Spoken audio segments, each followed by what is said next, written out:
یہ اکثر لوگ کہتے ہیں تعویذ لے کے آئے نا پیر صاحب کو، تعویذ بڑے کام کا تعویذ. اور تعویذ کو ہم بھی مانتے ہیں لیکن سنت تعویذ. تعویذ کیا کہتے ہیں؟ پناہ دینے والی. اعوذ بکلمات اللہ، میں اللہ کی پناہ میں آتا ہوں. تعویذ کیا ہوتا ہے؟ پناہ دینے والی چیز. تو ہم سنت تعویذ کو مانتے ہیں، اور سنت تعویذ آپ صلی اللہ علیہ وسلم نے خود تعلیم فرمایا. صحیح بخاری میں حدیث ہے انٹرنیشنل نمبر کے مطابق 5017 نمبر، اور سنن ابی داؤد میں 5082 نمبر، کہ آپ صلی اللہ علیہ وسلم نے ارشاد فرمایا کہ معوذات، 3 پناہ دینے والی صورتیں، 3 تعویذ معوذات.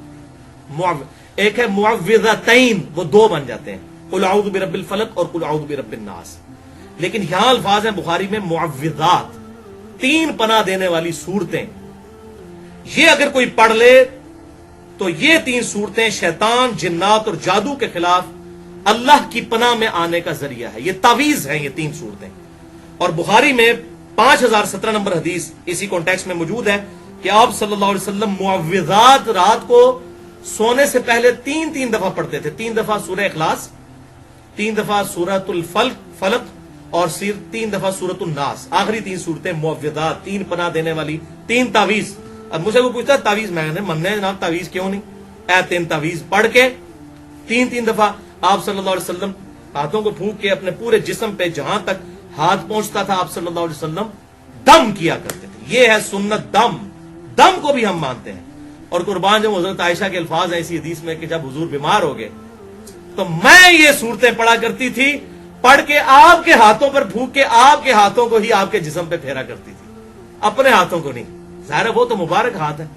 تو حضرت عائشہ پڑھتی تھی، حضور صلی اللہ علیہ وسلم کو دم ڈالتی تھی، لیکن دم ڈالنے کے بعد حضور کے ہاتھوں پر پھونک کے حضور کے ہاتھوں کو ہی حضور کے جسم پر صلی اللہ علیہ وآلہ وسلم پھیرا کرتی تھی. تو یہ بہترین تعویذ ہے. تو یہ تعویذ کے حوالے سے بھی سمجھ لیں، تعویذ لٹکانا جو ہے گلے کے اندر قرآنی سورت کا یا قرآنی آیت کا، اس کا ثبوت آپ صلی اللہ علیہ وسلم سے نہیں ملتا، صحابہ اکرام علیہم رضوان سے نہیں ملتا. ایک صحابی کا ملتا ہے لیکن وہ روایت ضعیف ہے. وہ سنن ابی داؤد سے اور مسند امام احمد سے پیش کی جاتی ہے کہ عبداللہ بن عمر بن عاص رضی اللہ تعالیٰ عنہ چھوٹے بچوں کو تو دم ڈالا کرتے تھے، جو بڑے بچے تھے ان کو دم ڈالا کرتے تھے، اور چھوٹے بچے جو پڑھنا نہیں جانتے تھے ان کے گلے میں تختی لٹکا دیتے تھے، اعوذ بکلمات اللہ التامات من شر ما خلق، اعوذ بکلمات اللہ التامات من شر ما خلق، یہ لکھ کر. وہ آگے آ بھی جائے گا، یہ وظیفہ بھی ہے اس میں.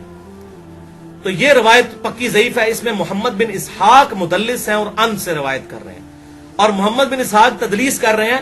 لیکن جو حنفی ہمارے بھائی ہیں بریلوی اور دیوبندی، ان کے نزدیک تو محمد بن اسحاق مردود راوی ہیں، حالانکہ ہمارے نزدیک یہ ثقہ راوی ہیں، انس بن مالک کے شاگرد ہیں.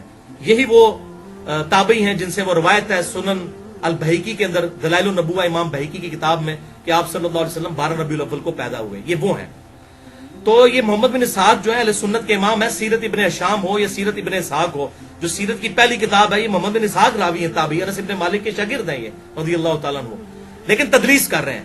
12 حنفیوں کے نزدیک تو یہ راوی ایکسیپٹیبل نہیں، تو وہ پھر بھی یہ جعلی روایت پیش کر رہے ہوتے ہیں. ہمارے نزدیک بھی روایت ضعیف، تدلیس کی وجہ سے. وہ راوی ثقہ ہے لیکن ان سے روایت کر رہے ہیں. وہ آپ مسئلہ نمبر 36 دیکھ لیں گے، تدلیس کا ایشو کیا ہے صحیح مسلم کے مقدمے کی روشنی میں. بہرحال ان کے نزدیک تو یہ راوی ایکسیپٹیبل نہیں، پھر بھی لوگوں نے وہ عبداللہ بن عمر بن عاص تختی لٹکاتے تھے. تو یہ بھائی ایک ہی روایت تھی، یہ ثابت نہیں ہے. البتہ تابعین سے ثابت ہے کہ وہ قرآنی آیات کے تعویذ لکھ کر گلے میں لٹکایا کرتے تھے بچوں کے. اور اسی سے امام ابن تیمیہ نے بھی یہ مسئلہ لیا اور اپنے فتاوی میں لکھا. اس لیے آپ کو بعض اہل حدیث ہمارے جیل میں بھی کچھ عرصہ تک پہلے تک تو تعویذ لکھا کرتے تھے، وہ امام ابن تیمیہ کی وجہ سے. تو بھائی ہمارے نزدیک جو چیز آپ صلی اللہ علیہ وسلم اور آپ کے صحابہ سے ثابت نہیں ہے، ہم اس کو ایکسپٹ کرنے کے لیے تیار نہیں ہے ایز اے اس کو امت میں پھیلانے کے اعتبار سے. البتہ اگر کوئی یہ کرتا ہے کہ قرآنی آیت کا تعویذ لکھ کر گلے میں لٹکاتا ہے، تو اس کو تو نہ ہم بدعت کہتے ہیں، نہ شرک کہتے ہیں، نہ حرام کہتے ہیں. یہ فتویٰ نہیں لگ سکتا. اور یہ جو حدیثیں پیش کرتے ہیں جس نے تعویذ لٹکایا وہ اس نے شرک کیا، وہ تعویذ کی ہی طرف ہو گیا، یہ آپ صلی اللہ علیہ وسلم نے ان تعویذات کے بارے میں فرمایا جو شرکیہ تعویذ اس وقت لکھے جاتے تھے. آپ تو مسلم شریف کی حدیث نہیں سن چکے؟ 5732 اور 5731 کے اپنے دور جاہلیت کے دم بھی مجھ پر پیش کرو. اگر ان میں بھی شرک نہیں تو ان کو بھی کرتے رہو. تو یہ کیسے ہو سکتا ہے کہ آپ صلی اللہ علیہ وسلم جو دم کی اجازت دے رہے ہیں اور وہ تعویذ نہ لٹکانے، وہ شرکیہ تعویذ ہوتے تھے جن کو آپ صلی اللہ علیہ وسلم نے لٹکانے سے منع کیا. ورنہ کسی مسلمان کی جرت ہے کہ قرآن کی آیت لکھ کے وہ کسی کے گلے میں لٹکائے تو آپ اس کو کہیں گے اس نے شرک کیا. آپ چلیں بہت سخت ہے تو بدعت کہہ سکتے ہیں کہ یہ ثابت نہیں ہے تو آپ بدعت کہتے ہیں. ہم تو بدعت بھی نہیں کہتے کیونکہ تابعین سے ثابت ہے. تو جو چیز تابعین سے ثابت ہو اور اس معاملے میں کوئی اختلاف نہ پایا جاتا ہو تو ہم اس کے اوپر کوئی فتویٰ نہیں لگاتے. یہ تو کتاب و سنت کا الحمدللہ منہج اور سلف کا فہم ہے. اس حوالے سے میں نے آپ کو کلیئر کر دیا. البتہ یہ جو بسم اللہ کے 786 حرف لکھے ہوئے ہیں، محمد کے 92 رکھے ہوئے ہیں، اللہ کے 66 رکھے ہوئے ہیں، یہ حروف ابجد اور ان کے تعویذ لکھنا یہ تو قطعاً کسی صورت ہی ثابت نہیں ہے. اور یہ تو قرآن پاک کے ساتھ بالکل انہوں نے مذاق بنایا ہوا ہے اور الٹا یہ تعویذ لکھ کر جو ہے وہ روٹی روزی چلا رہے ہیں. اس طرح کے معاملات کرنے کی بھائی اسلام میں کوئی اجازت نہیں ہے. بالکل قرآن حکیم کی تعریف ہے. اس طریقے سے حروف ابجد کو ہم مانتے ہیں. اگر کوئی حروف ابجد کے اعتبار سے کوئی چیز لکھتا ہے لیکن اس کے اثرات اگر کہیں کہ آپ وہ عربی کی وہ عبارتوں والے ہیں تو اس قسم کے یہ اثرات نہیں ہوتے ہیں، نہ اس کی کوئی گنجائش ہے. تعویذ لٹکانے کے اعتبار سے میرا اپنا پوائنٹ آف ویو یہ ہے بھائیوں کہ دیکھیں شہد کے چاٹنے میں ہی شفا ہوگی نا. سورۃ النحل میں آیا کہ شہد میں شفا ہے. تو اب کوئی شہد کی بوتل گلے میں لٹکا لے کہ جی قرآن میں آیا شہد میں شفا ہے. تو شہد سے شفا حاصل کرنے کا طریقہ بھی آپ صلی اللہ علیہ وسلم نے سکھایا. جو بخاری مسلم میں آتا ہے ایک صحابی کا پیٹ خراب ہو گیا، آپ نے فرمایا اسے شہد دو. وہ بھائی آیا کہا جی اور خراب ہو گیا، فرمایا کہ اللہ کا قرآن سچا ہے تیرا بھائی جھوٹا ہے، ٹھیک ہے دوبارہ شہد دے. 2-3 دفعہ دیا تو شفا ہوگی. تو یعنی کوئی یقین نہیں تھا نا بھی اس کا بنا ہوا. اس حوالے سے یقین بنے گا تو پھر شفا ہوگی نا. یقین بھی ضروری ہوتا ہے، یہ بھی یاد رکھیں. صرف یہ دم درود جو ہے نا یہ زور نہیں لگاتے جب تک آپ کا یقین پیچھے نہیں ہے. یقین ہوگا تو پھر زور لگے گا. وہ عزیمت ہوتی ہے نا. اسی لیے عامل ہوتا ہے، پرہیزگار شخص ہوتا ہے، اس کا پڑھنا اور عام بندے کے پڑھنے میں فرق ہے. احمد بن حنبل رحمہ اللہ کے بارے میں آتا ہے لوگ ان کے پاس لوگوں کو لے جاتے تھے تو وہ جب ایک دفعہ جن کو کہتا نکل جاتا وہ نکل بھی جاتا تھا. تو اس طرح کے معاملات بھی ہو جاتے تھے. عزیمت ہوتی ہے ایک پرہیزگار شخص کی. تو بہرحال میرا اس میں پوائنٹ آف ویو یہ ہے کہ جیسے شہد کی بوتل نہیں گلے میں لٹکائی جا سکتی، لٹکا سکتا ہے کوئی کہے گا لٹکائیں، ہم کہیں گے شہد کو چاٹے تب شفا ہوگی. تو طریقہ بتایا.